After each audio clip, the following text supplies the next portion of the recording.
the biggest threat to our planet. Global call to tackle climate change. Climate change is very, very real. It's scary because you never would have thought that the perils of the westernized world would reach us so far as isolated islands.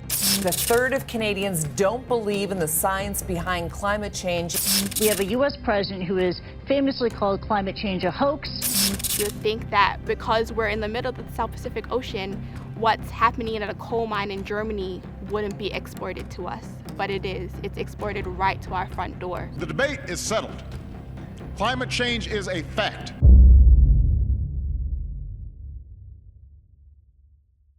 The people of Tuvalu said, Tuvalu goes down, so does the world. And right after Tuvalu and those atolls, Samoa, Fiji, Solomons, we all go next.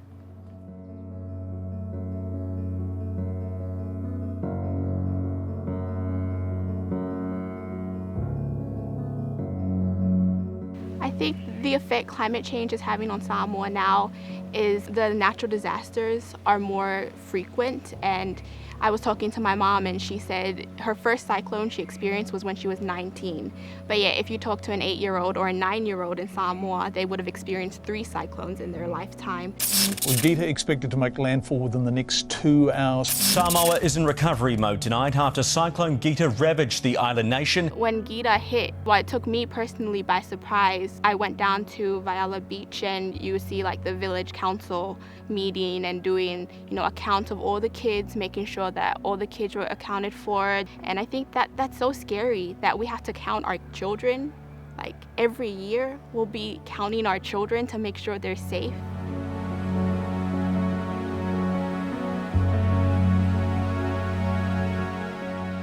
We're here at the Mota'a mangroves. As you can see, it's high tide and the water has washed over the walkway, making it very hard to get through.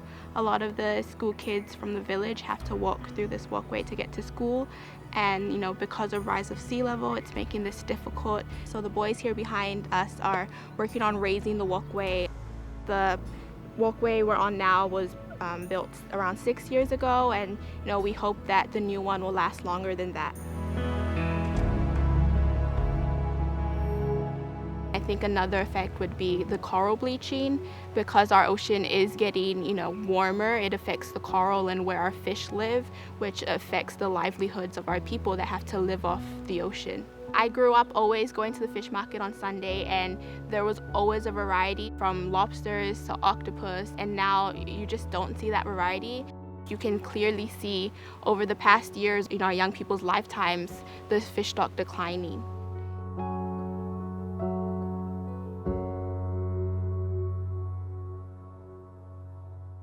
Climate change is an issue. You don't need to know all the facts and all the science behind it. You just need to do something.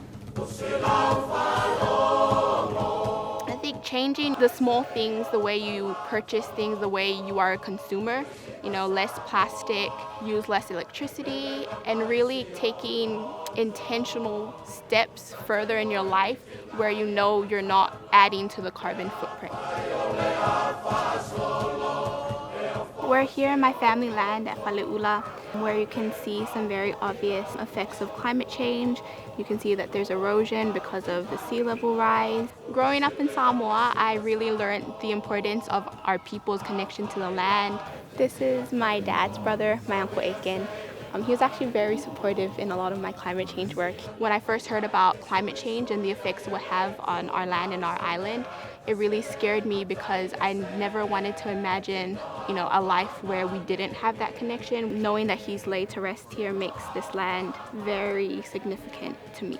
So I think it really sparked the flame in me to make sure that, we do keep our island around for generations to come. And we as leaders of countries will begin to witness what we call climate refugees.